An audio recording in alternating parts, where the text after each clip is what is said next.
So it's just been very distracted in thinking about all that God is doing. It's been very intimidating about what's up and coming. Because yes, it requires a lot of things from all of us. But I mean, I'm still clueless on a lot of things about how to do certain things and how to do certain services and things, because it just has never been an option. Now all of a sudden it's like, oh man, I have to figure out how to do that stuff now, right? And that's a good thing. So it's been intimidating. It's been, a little threatening, but that's all right. We need that kind of stuff. We've talked about for a while, we've anticipated for some time, the idea of looking to see what God is doing, right? The days of fulfillment, and what all He is going to do and how He's going to do it and what that's going to look like, and trying to figure that kind of stuff out, and what's our place in all of that, right? We've talked about being a people like the men of Issachar. We've talked about this. Men who know how to interpret the signs of the times, essentially what God is doing and how He's doing it, but also you have to know those types of things to determine what we should do in response. That's the point of the awareness of the times that we are in, is that so we can know what we're supposed to do, right? There's no point in knowing, it's like, okay, well, this is what God is doing, but I obviously have no point or part to play, or no reason for me to be a part of any of it. No, we know these types of things so we can know how we should act, how we should respond, how we should live, and the different steps and things that we should take in light of the times that we are living in, when God is moving. And that's an exciting thing to be in. The times that He is moving it's fun to be along for the ride, right? But we don't want to be just passengers sitting in the boat. You've seen that, maybe some of you have seen the picture, and I don't have the picture of it here. So many times you see we have treated coming together as the people of God more like taking a cruise ship, right? Have y'all seen that picture or those depictions before, where it's kind of a cruise ship, where it's kind of for everybody's entertainment? And yet, we as the people of God, when we come together, we're not supposed to be a cruise ship at all. What kind of ship are we supposed to be? More like a battleship, right? That's what we're supposed to be. See, there are some things, even when we know the times and we are interpreting the times correctly, we're seeing the things that God is doing, and we're trying to understand what we should do. We need to also keep in mind there are some things that are never going to change regardless of the times, right? There are some things that are an anchor. There are some things that are secure. Yeshua is our Messiah. He's our Savior. He is His King. He is King. And so we hold to that no matter what. His Torah, His Word is secure, right? Obeying His Torah is not going to change regardless of the times in that sense. So in all times we should know, we should be resolute to live according to His way with those certain truths that we never let go of. But there are times, when God is moving in certain ways, we see it going on in the world. Sometimes those ways that He is moving, things that He is allowing to happen, sometimes that's good. Sometimes we look at that and think that's bad. We'll have to be prepared to listen for and seek after His will, aren't we? It's going to get harder sometimes. It's not always easy. Should we stay? Should we go? Should we fight? Should we flee? Those are the kind of things that Yeshua talked a lot about. He gave instructions to His people when they hear of wars and rumors of wars and earthquakes and things like that, when lawlessness increases, when Torahlessness increases. Wouldn't it be nice if this even like these things that happened this past week on Tuesday, wouldn't it be nice if we would get like a daily email reminder of this is what's coming up today that you need to be prepared for and ready to work for? like some sort of corporate email type of thing with instructions for all departments on exactly what the steps are in order to get towards the goal. It'd be nice to have that. How often do we get that? We don't. It rarely comes in a form like that, but we have just witnessed how fast things can change. We have to be listening and seeking and hoping to understand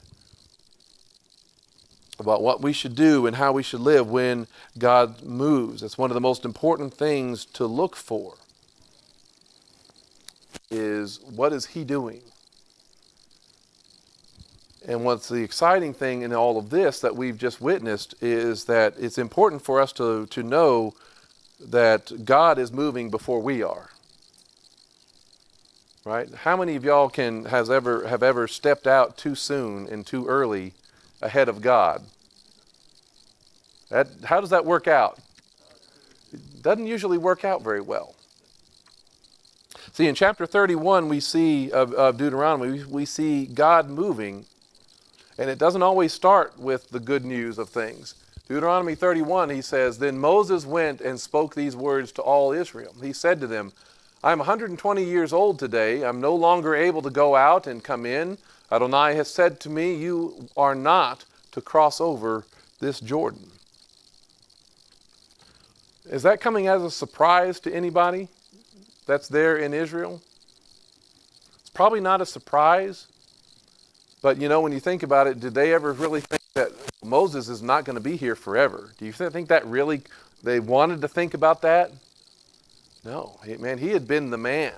He had been the one that had been leading them all this time. They kind of knew it, but they were hoping that that would be sometime off in the future, that it's not going to be happening soon. It's never really encouraging to hear news like this, a reminder like this, that Moses was about to leave them, their leader, their security blanket, so to speak, and God, His movement often begins with something difficult and something hard. Something that forces people to ask a question like, what are we going to do now?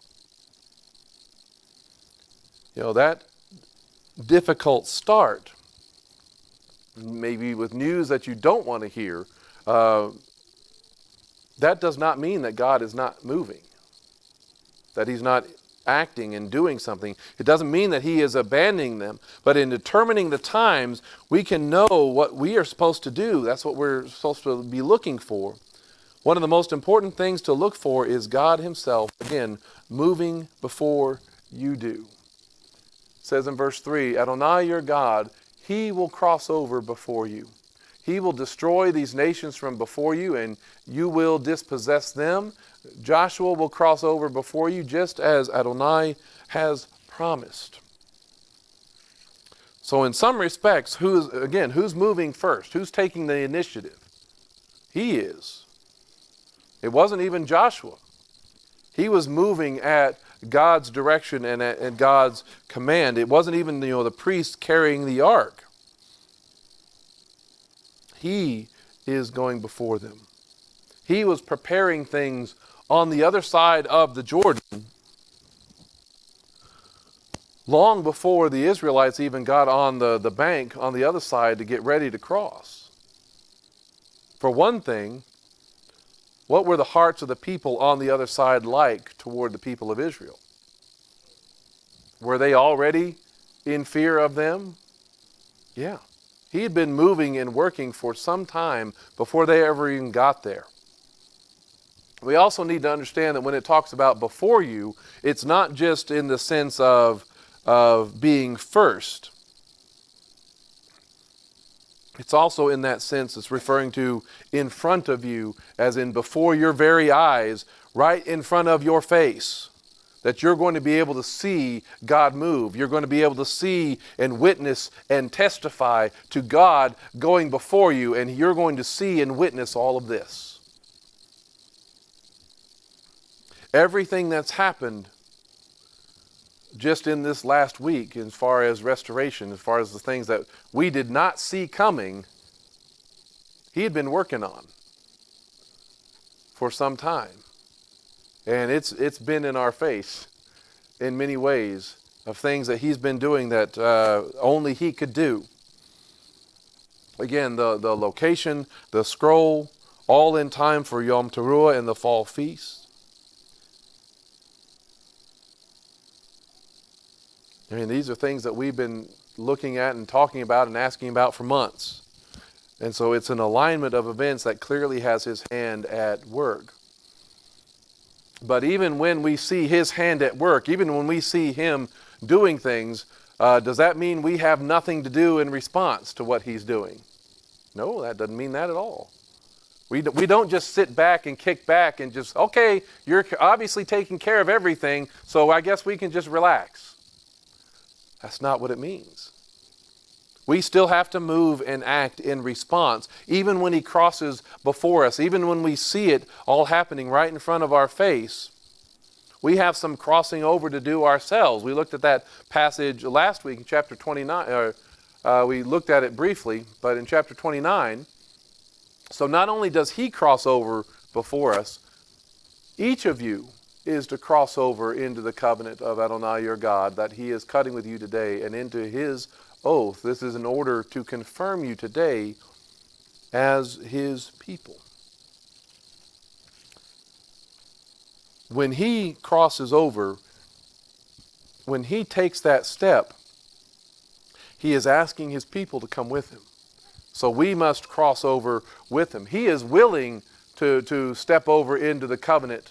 He does all of that before us. And we cross over there to join him. We have to discern the times. We have to discern what he is doing and keep up. Keep up with him. Keep up with where he is going. Can you imagine how it was for them out in the desert when they had the pillar of fire and the cloud, right, and all that kind of stuff? When it picked up and started to move, what were they expected to do? They had to pack up camp, right, and set off to follow it. Would it make much sense for God's presence to pick up and start moving and going off away? And it's like, okay, well, it's really not a good time. I think we're going to just stay here, and when he kind of turns around and sees that we're not coming with him, he'll wait for us. Does that sound like a good plan? I mean, we as parents, when you have your kids and you're trailing your kids behind you at an amusement park or in the store or whatever else like that, and you start walking away, what do you expect to happen with your kids? You expect them to start following with you, and you kind of look back over your shoulder, and if they're just kind of still standing around, not really coming with you, it's like, what are you doing? Let's go, right? Keep up with me here. Right now, at a small age, how many jobs do they have? Not many. What's their one job? Keep up, right? That's the one thing that you're asking them to do. It doesn't have to be more complicated than that. Just keep up. And even then we struggle with that sometimes. Sometimes we never quite figure it out. But we have to discern the times. We have to keep up with what he is doing. And this Torah portion has several words for those who are following him, because doing so, crossing over with him, that's an exciting thing. That's a great thing to be a part of, and to see him working, see him moving. Is that a guarantee that everything's going to be easy? No, it's not. They were crossing over the Jordan, and there were still battles that they needed to fight. Even with the promise of him taking care of those nations ahead of them. It's when we realize when we're following him and crossing over into where he is going, that is a little intimidating. I mean, I've already told you, I'm nervous about stepping out and taking this step of faith. It's going to require more time learning, more expenses, more responsibilities, less of a safety net, right? But when we see God moving, even in the good things, even in the things that we want, even in the things that we've been asking for, it still can be a little intimidating. And we need his strength and his encouragement at those times. Back in chapter 31 in Deuteronomy verse 6, that's why he says, Chazak, be strong, be courageous.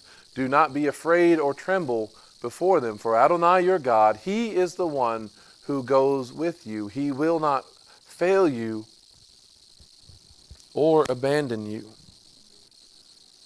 Those are words that we need to hold on to in moments like this.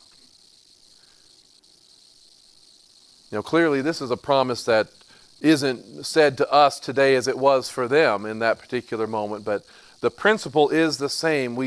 Do we still need his strength? Do we still need his courage? Yes. Just like God, he strikes fear in the heart of the people of where they're going, he can provide strength and courage to us. And we need that. All this transition is not going to be easy. It's going to be different. It's going to be inconvenient at times, a little rough around the edges as we try to figure out things and what works and what doesn't, right? It's going to be different. And how much do we like change? Most of us don't like change. But in many ways, we need this. You could argue we've become comfortable where we've at, getting used to the routine of things. And what happens when you get into a routine or you become complacent with things, right? Is complacency a good place to be? Usually not. This Torah portion warns us about complacency that we have to watch out for. He says, for when I bring them to the land flowing with milk and honey, and everything's going pretty good, that I swore to their fathers, and they eat and are satisfied and grow fat, that's very complacent, then they will turn to the other gods and serve them, and they will spurn me and break my covenant. It's when we get complacent with things and satisfied with things that we take our eyes off him and drift from our commitment to him. It's when we are in greater need or in greater peril or in greater uncertainty that we're like, man, Lord, we need you to work. We need you to come through here. We need you to take care of these things for us. If we have been complacent at all, the things that we just experienced this past week, that's going to shake that up. And that's a good thing. It's going to require more from all of us, especially more patience and grace toward each other. I've seen changes, and maybe some of you have seen, I've seen changes like this, what we're just talking about. How many of you have seen that, something like that, tear a congregation apart? Yeah, I've seen it.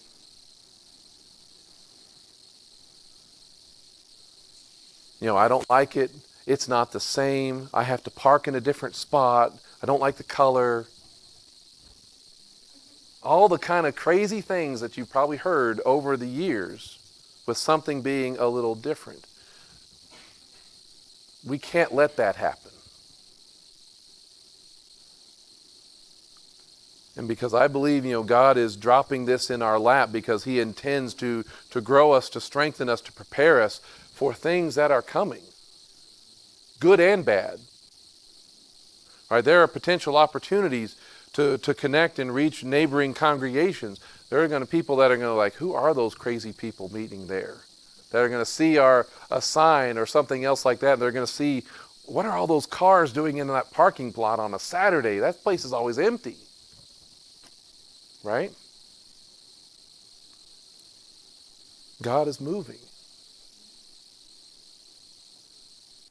But we don't want to lose sight of the fact that when we realize that there are some even dangers in these moments with change and all that kind of stuff, that when God is moving and growing and working among a people, does the enemy take notice of that? Yes, he does. It draws the attention of the enemy who comes to steal, kill, and destroy all the things that God wants to do. To undermine, to break fellowship, to create frustration. And so we need to be strong, and we need to be courageous, and we need to know the times and what God wants to do. We also need to know what the enemy wants to do in response to all that. We need to know that one of the enemy's efforts is to distance us from God's Torah, from His law, from His instruction, to make us more and more Torah-less, more and more law-less. That's what so many of us came out of, right? A lawless place that does not seek His Torah. And we see the elements of idolatry around us. But even here in America, idolatry is not nearly as bold, blatant, and blasphemous as it is in other countries, right? We don't have too many shrines up on every street corner and sacrifices being made all over the place. We may not be as far from that as we used to be. But we've seen what it looks like. Indeed, how we dwelt in the land of Egypt, how we crossed through the nations that we passed through. So we've been crossing through the nations. This is what we see. You saw their detestable things, their idols, wood and stone, silver and gold that were with them. And again, it's worse. It may be worse in other places around the world, but we've seen enough around here, haven't we?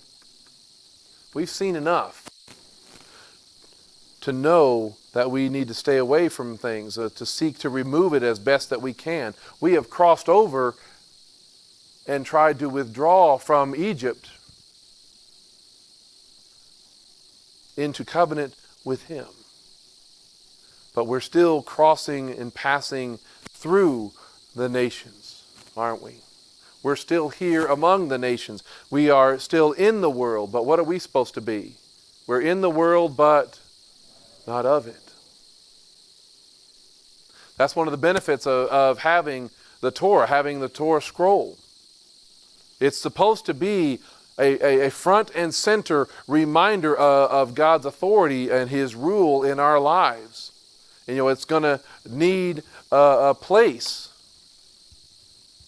Right? That's how it says in verse 31. When Moses had finished writing the words of this Torah on a scroll right to the end, Moses commanded the Levites, carriers of the Ark of the Covenant of Adonai, saying, "Take the scroll of the Torah and place it beside the Ark of the Covenant of Adonai your God, and it will remain there as a witness, even against you."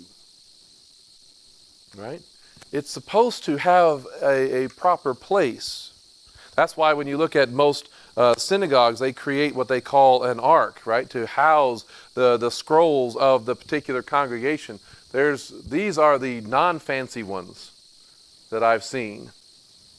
But they can get pretty ornate and pretty massive.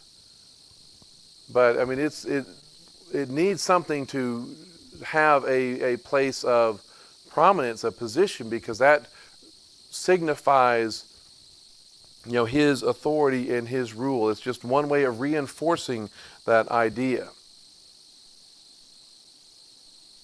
With this, we'll be able to have people come up and maybe do part of the weekly reading. We get to certain portions, maybe like the one that was on your birthday or whatever else, right? You can come up and participate in things more than we've been doing. But again, it reinforces the authority of the Word of God and its place in our lives.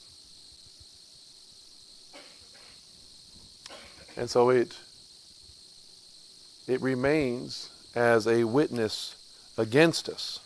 It testifies against us. It's His Torah that is how we know what sin is. Sin is the breaking of the Torah, right? We wouldn't know what sin was if the Torah did not tell us and say what displeases God or what pleases Him without the Torah teaching us those things. We wouldn't know what coveting is if the law had not said, do not covet. That's how Paul talks about it in Romans. Yeshua Himself said in John chapter 5, He says, "Don't think that I will accuse you before the Father. The one who accuses you is Moses," because it's defining what sin is, "in whom you've put your hope. For if you were believing Moses, you would believe me, because he wrote about me. But since you do not believe his writings, how will you believe my words?" It identifies sin. The Torah points us to Messiah. Messiah is the goal of the Torah. Our need for Messiah is the goal of the Torah. Helping us identify Messiah and his mission is one of the goals of the Torah. And the more that we reject, the more we are the traditional church, reject the writings of Moses. What's the corollary to that? If we reject Moses and his writings, how much do we really believe Yeshua? The more we reject Moses, the less we believe Yeshua and what he says. That's a straight relationship. If you don't believe his writings, you're not going to believe my words. Points us to him. But when his people, you think about this, how does God respond? How does God act? Well, how does God feel about his people when they listen to his voice and obey his word? Deuteronomy chapter 30 puts it like this. For Adonai will again rejoice over you for good, as he rejoiced over your fathers. When does he do that? When is he going to rejoice over his people? It's when you listen, when you shema, when you listen to the voice of Adonai your God to keep his mitzvot, his statutes that are written in this scroll of the Torah. When you turn to Adonai your God with all your heart and with all your soul. And I believe he rejoices in, how far each one of us has come in listening for his voice and how you have grown in your walk with him. The fact that I'm here doing what I'm doing, 10 years ago, on January 1st of 2013, we moved here to East Tennessee. Do you think this was anywhere on my radar when we moved here? Not even close. He had other plans. And I think he rejoices. He rejoices in how you are responding to him and what he is doing when you're hearing his voice and moving in the direction that he wants to move. He rejoices over how far restoration has come. When we started, 2015 and 16, and how even when we first moved here to Morristown, in the small little room over there that was difficult to work in at times. Most of y'all were not here for that. And when you think about as far as listening for his voice, even before this past week, there were a few options that we had that we could have looked into more, we could have pursued, that we could have tried, that we could have been distracted by, right? Other buildings, other land or options, but none of them seemed right, and so we waited. And again, God moved. But like so many people in the scriptures, what's it like to try to move ahead of him? What could we have missed out on if we had? But he rejoices when his people seek him and listen to him, because he always sets that choice before us to walk in his blessing or take the chance on his discipline. Here we are in chapter 30, verse 15. He says, see, I've set before you today life and good, death and evil. What I'm commanding you today is to love Adonai your God, to walk in his ways, to keep his mitzvot, statutes, and ordinances. Then you will live and multiply, and Adonai your God will bless you in the land you are going in to possess. In a lot of ways, we are entering a new land and making this move. And when we do that, don't we want to live in his blessing? So we've got to continue to discern the times and what he would have us to do. Continue to listen to his voice and to obey his word, even as we're celebrating the upcoming Moedim, the feast days, his appointed times, as he is bringing us to these times. And we may not know all the days that are ahead. We may not know everything yet. There are some things that are still concealed. There are still some things he holds on to that are the secret things. But we must, when we see his hand at work, when he shows us his will right in our face, we must move and act and let him handle all those things that he sees that we don't. And again, in this Torah portion, chapter 29, those unknowns, those secret things, who do they belong to? Do they belong to us? Are we supposed to figure all those things out? Are we supposed to try to master all of those things before we follow him? No.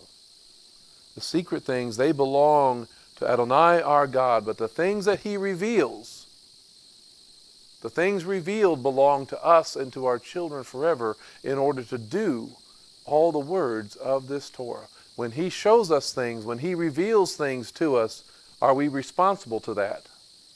To what he shows us? Yes, we are. And he expects us to follow and do. He has revealed this moment, this time in just the last few days, and it has been an exciting and intimidating thing to be a part of, to see his hand revealed in making all of this happen. And they don't always happen very often. And they're nice to be a part of. A lot of us may have sensed something like this was coming, but it's great to see him do it. We need to rejoice in what God is doing and what he has in store for our future, even in the midst of the nations, even in the midst of the difficult times. We have all of this, that he knows what's coming. And he'll reveal to us what we need and how we can move and how we can act in the meantime. This is his faithfulness. And we can rejoice in all of that. Amen.